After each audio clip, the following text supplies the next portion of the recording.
Guys, പുതിയൊരു വീഡിയോയിലേക്ക് ഏവർക്കും സ്വാഗതം. യൂട്യൂബ് അൽഗോരിതം എങ്ങനെ പൊട്ടിക്കാം എന്നുള്ള ഒരു വീഡിയോ ആണ് ഈ സംഭവം. ആദ്യമായിട്ടാണ് നിങ്ങൾ യൂട്യൂബ് ചാനൽ കാണണമെങ്കിൽ ഒന്ന് സബ്സ്ക്രൈബ് ചെയ്യുക. നിങ്ങൾക്ക് വീഡിയോ യൂസ്ഫുൾ ആയി തോന്നുകയാണെങ്കിൽ ലൈക്ക് ചെയ്യുക, കമൻറ്റ് ചെയ്യുക, ഷെയർ ചെയ്യുക.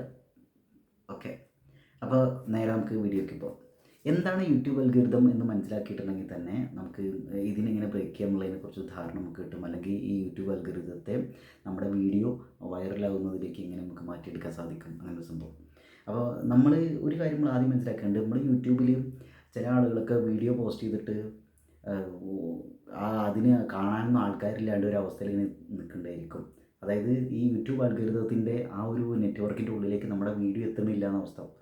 വേറെ ചില ആളുകളുടെ അവസ്ഥ എന്ന് വെച്ചിട്ടുണ്ടെങ്കിൽ അവർ വീഡിയോ അപ്ലോഡ് ചെയ്യുന്ന സമയത്ത് അവരെ കൂടി ഞെട്ടിച്ചുകൊണ്ട് വൻ വൈറലായിട്ട് ആ വീഡിയോ മാറലുണ്ടായിരിക്കും. അപ്പോൾ എല്ലാവരും പൊതുവേ യൂട്യൂബിൽ വീഡിയോ അപ്ലോഡ് ചെയ്യുന്നത് കാശുണ്ടാക്കുക എന്നൊരു ലക്ഷ്യം കൊണ്ടായിരിക്കും. പക്ഷേ എല്ലാവരും അങ്ങനെയല്ല. ചില ആളുകൾ യൂട്യൂബിൽ വീഡിയോ അപ്ലോഡ് ചെയ്യുന്നത് യൂട്യൂബിലൂടെ ആ വീഡിയോയിലൂടെ കുറേ കാശുണ്ടാക്കുക എന്നല്ല, വേറെ കുറേ രീതിയിലായിരിക്കും. അവർ ക്ലയൻസായിട്ട് മാറ്റിയെടുക്കുക ഇവരെ എന്നൊരു മെയിൽ ലിസ്റ്റിലേക്ക്, മെയിൽ ജിമെയിൽ ഉണ്ടല്ലോ, ഈ മെയിലിലേക്ക് ആളുകളെ എത്തിക്കാനുള്ള സാധനം കൂടി ആയിരിക്കാം. അപ്പോൾ ഇങ്ങനെ പല പർപ്പസ് വെച്ച് ആളുകൾ യൂട്യൂബിനെ അപ്രോച്ച് ചെയ്യില്ലായിരിക്കും. അപ്പോൾ എങ്ങനെയാണ് നമുക്ക് കുറച്ചുകൂടി പ്രൊഫഷണലായ രീതിയിൽ നമുക്ക് ഹൈ റിട്ടേൺസ് കിട്ടുന്ന രീതിയിൽ നമ്മുടെ യൂട്യൂബ് വീഡിയോസിനെ മാറ്റിയെടുക്കാൻ സാധിക്കും. അങ്ങനെ യൂട്യൂബ് വീഡിയോസ് വൈറലാവാൻ വേണ്ടി നമുക്ക് എങ്ങനെ യൂട്യൂബിൻ്റെ അൽഗോരിതത്തെ നമുക്ക് ഫേവറബിളാക്കി മാറ്റിയെടുക്കാൻ സാധിക്കും, ഇതാണ് ഇതിൻ്റെ സാധനം. ആദ്യം യൂട്യൂബ് അൽഗോരിതത്തെ മനസ്സിലാക്കുക. അങ്ങനെ യൂട്യൂബ് അൽഗോരിതത്തെ മനസ്സിലാക്കുന്നതിന് കൂടെ തന്നെ നമ്മൾ മനസ്സിലാക്കേണ്ട കാര്യം, നമ്മളല്ല യൂട്യൂബിൻ്റെ തന്ത. നമ്മൾ ഒരു കണ്ടൻറ് ക്രിയേറ്റർ എന്ന രീതിയിൽ നമ്മൾ ഈ കണ്ടൻറ്റിൻ്റെ ഒരു ആൾ നമ്മളായിരിക്കും. പക്ഷേ യൂട്യൂബിൻ്റെ ഇതിൻ്റെ മൊത്തത്തിലുള്ള സംഭവം എന്ന് പറഞ്ഞിട്ടുണ്ടെങ്കിൽ നമ്മുടെ കയ്യിലല്ല. അപ്പോൾ നമ്മൾ ഈ യൂട്യൂബ് അൽഗോരിതത്തെ പലരും ചോദിച്ചാൽ യൂട്യൂബ് അൽഗോരിതത്തിലേക്ക് നമ്മുടെ ഈ കണ്ടൻറ്റിൻ്റെ അതിൻ്റെ ടാഗുകൾ ഇത് സാധനങ്ങളൊക്കെ എത്തിക്കാൻ വേണ്ടി പെടാപ്പാട് വിടുന്നുണ്ടായിരിക്കും. ചിലവരൊക്കെ വിജയിക്കുന്നുണ്ടായിരിക്കും, ഭൂരിഭാഗം പേര് വിജയിക്കാൻ പറ്റലില്ല. അല്ലെങ്കിൽ ഒരുപാട് വർഷങ്ങൾ പിടിച്ചിട്ടായിരിക്കും ഈ അൽഗോരിതത്തിൽ നിന്ന് മനസ്സിലാക്കുന്ന ആ ഒരു ലെവലിലേക്ക് എത്തുന്നതും ആളുകളുടെ ഹോം പേജിലേക്ക് നമ്മുടെ വീഡിയോസ് എത്തുന്നതും അല്ലെങ്കിൽ സബ്സ്ക്രൈബേഴ്സ് കൂടുന്നതും ഇങ്ങനെ കുറേ ഇതൊക്കെ പരസ്പരം കണക്ട് ചെയ്ത് കിടക്കുന്ന ഒരു സാധനമാണല്ലോ. പക്ഷേ ഇതിനെ സംബന്ധിച്ച് നമുക്ക് ഈ ചെയ്യുന്ന കാര്യങ്ങൾ റിവേഴ്സ് രീതിയിൽ നമുക്കൊന്ന് ആലോചിച്ച് നോക്കി. ഞാൻ പറയണത് ചിലപ്പോൾ നിങ്ങൾക്ക് കുറച്ച് കോംപ്ലിക്കേറ്റഡ് ആയിട്ട് തോന്നുന്നുണ്ടായിരിക്കും, ഞാൻ എന്തൊക്കെ പ്രാന്തത്തരെ പറയുന്നുണ്ടായിരിക്കും. അങ്ങനെയുള്ളൊരു ഇനി ബാക്കി വീഡിയോ കാണണമെന്നില്ല. ഇതിപ്പോൾ ഞാൻ ഏകദേശം ഒരു ബേസിക്കായ ഒരു സാധനം മാത്രമേ അത് പറയണത്. ഇത് കുറേ നേരം എന്നിട്ട് സംസാരിക്കേണ്ട ഒരു വിഷയമാണിത്. നല്ല ഏകദേശം ഒരു ധാരണ നിങ്ങൾക്ക് ഉണ്ടാക്കി തരാൻ വേണ്ടി പറയുന്നത് മാത്രം. നമ്മളൊരു സാധനത്തെ ഉപയോഗിക്കുമ്പോൾ ഇൻ്റലിജൻസ് ഉപയോഗിച്ചിട്ട് ചെയ്യുക. അതായത് ചുമ്മാ ചിലവർക്ക് ശരിയാവും, ചിലവർക്ക് ശരിയാവില്ല, അല്ലെങ്കിൽ കിട്ടി പോയാൽ പോയി എന്നുള്ള ലെവലിൽ ചെയ്യുന്നതിന് പകരം നമ്മൾ ചെയ്യുന്ന സാധനം എന്താണോ അതിൻ്റെ സീരിയസ്നെസ്സോട് കൂടി അതിൻ്റെ കൃത്യമായ ഒരു റിസൾട്ട് നമ്മൾ മാനിഫെസ്റ്റ് ചെയ്തുകൊണ്ട് നമുക്കിത് ഇങ്ങനെ ആയിത്തീരണം, അല്ലെങ്കിൽ നമ്മുടെ വീഡിയോൻ്റെ ഭാവി ഇങ്ങനെ ആയിരിക്കണം, നമുക്കിതുകൊണ്ട് ഇങ്ങനെ റിട്ടേൺ ആയിരിക്കണം, ഇത്ര ദിവസം നമുക്ക് മോണിറ്റൈസ്ഡ് ആയി കിട്ടണം എന്നൊരു സാധനമൊക്കെ കിട്ടിക്കൊണ്ട് കാര്യങ്ങൾ സമീപിച്ചിട്ടുണ്ടെങ്കിൽ നമുക്ക് ഈ യൂട്യൂബിൻ്റെ അൽഗോരിതത്തിൻ്റെ മൊത്തത്തിലുള്ളൊരു ഗുഡ് ടൈംസ് നമുക്ക് മനസ്സിലാവുന്നതായിരിക്കും. പക്ഷെ നമ്മൾ പലരും എന്താ വിചാരിച്ചിട്ടുണ്ടെങ്കിൽ നമുക്ക് അന്ന് തോന്നുന്ന കുറേ കാര്യങ്ങൾ തോന്നിയ പോലെ വീഡിയോ അപ്ലോഡ് ചെയ്യുന്നു. ചിലത് കയറിയിട്ട് ക്ലിക്കാവും, ചിലത് ക്ലിക്കാവില്ല. ചില സമയത്ത് നമ്മുടെ ചാനൽ ഫ്രീസ് ആയിരിക്കും. ചിലത് 5ഉം 10ഉം ലൈക്ക് മാത്രം, 5ഉം 10ഉം വ്യൂസ് മാത്രം കിട്ടിയോണ്ട് ചിലപ്പോൾ 1.5-2 കൊല്ലം ഇങ്ങനെ നിൽക്കും. പിന്നെ പെട്ടെന്ന് ഒരു ദിവസം കാണാം 1000, 10,000, 1,00,000 വ്യൂസ് ആയിട്ട്. പിന്നെ ഒരു 3-4 കൊല്ലം ആകുമ്പോഴേക്കും ഇത് തഴച്ച് വളരും യൂട്യൂബ് ചാനൽ.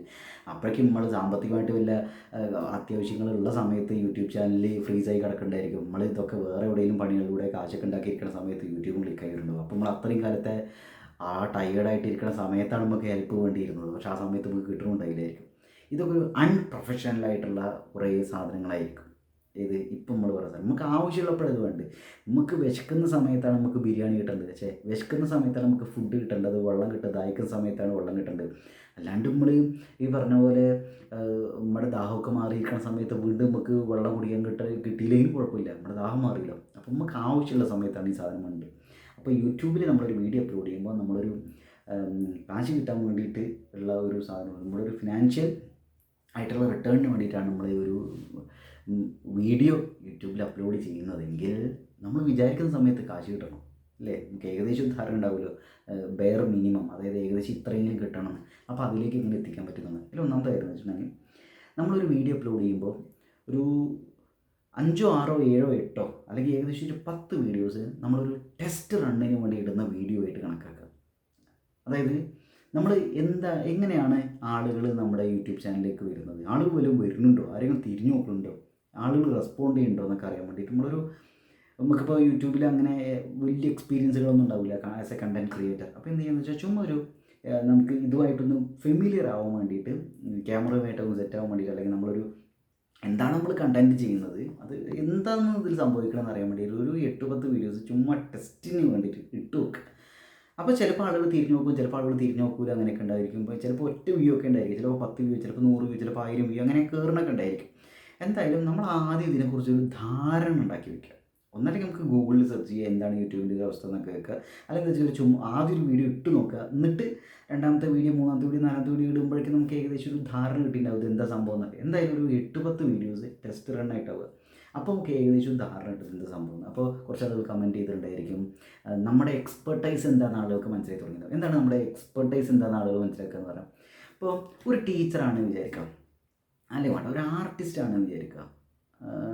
ഒരു ആർട്ടിസ്റ്റാണ്, ആ ആർട്ടിസ്റ്റ് ചിത്രങ്ങൾ വരയ്ക്കുന്നുണ്ട്. അപ്പോൾ ഈ ആർട്ടിസ്റ്റിൻ്റെ അവസ്ഥ എന്താണെന്ന് വെച്ചിട്ടുണ്ടെങ്കിൽ, ആർട്ടിസ്റ്റിന് പേപ്പറിൽ ചിത്രം വരയ്ക്കാനും അല്ലെങ്കിൽ ഇങ്ങനെ കുറേ പോർട്രേറ്റുകൾ ഉണ്ടാക്കാനും ഇതൊക്കെയാണ് സംഭവം. പക്ഷേ യൂട്യൂബിൽ ഇങ്ങനെ സംസാരിക്കാൻ വലിയ അതിനുള്ള ഒരു അങ്ങനെ വൈബുള്ള ഒരാളല്ല വിചാരിക്കുക. എന്നാലും യൂട്യൂബിൽ ഒരു വീഡിയോ ഇട്ട് നോക്കുക. അങ്ങനെ എന്താ വെച്ചാൽ ആളുകൾ യൂട്യൂബിൽ ഇയാളുടെ അവനവൻ്റെ, ഇപ്പോൾ ഞാനൊരു ആർട്ടിസ്റ്റ് ആണെങ്കിൽ, പോർട്രേറ്റ് വരയ്ക്കുന്ന ഒരാളാണെങ്കിൽ എൻ്റെ കുറച്ച് ഫോട്ടോസും ഞാൻ വരച്ച കുറച്ച് എൻ്റെ പെയിൻറ്റിങ്സും ഡ്രോയിങ്സൊക്കെ വെച്ചിട്ട് ഞാനൊരു വീഡിയോ അപ്ലോഡ് ചെയ്ത് വിചാരിക്കുക. അങ്ങനെ ഒരു 5-6 അങ്ങനെ ഇട്ടിട്ടുണ്ടെങ്കിൽ ആരെങ്കിലൊക്കെ ശ്രദ്ധിക്കുന്നുണ്ടാവുമല്ലോ, ടാഗുകളൊക്കെ നല്ല രീതിയിലൊക്കെ ചെയ്തിട്ട് ആരെങ്കിലൊക്കെ ശ്രദ്ധിക്കണം. അപ്പോൾ ആൾ നന്നായിട്ട് വരയ്ക്കുന്നുണ്ടല്ലോ, പക്ഷേ എന്താണെന്ന് വെച്ചാൽ ആൾക്ക് ഇതിങ്ങനെ അതിനെക്കുറിച്ച് ഇങ്ങനെ പറയാനൊന്നും പറ്റണില്ല. അങ്ങനെ ഇത് അയാൾക്ക് മനസ്സിലാവും. പക്ഷേ നമ്മുടെ വർക്കിനെ അവർ പരിഗണിക്കേണ്ടാവും.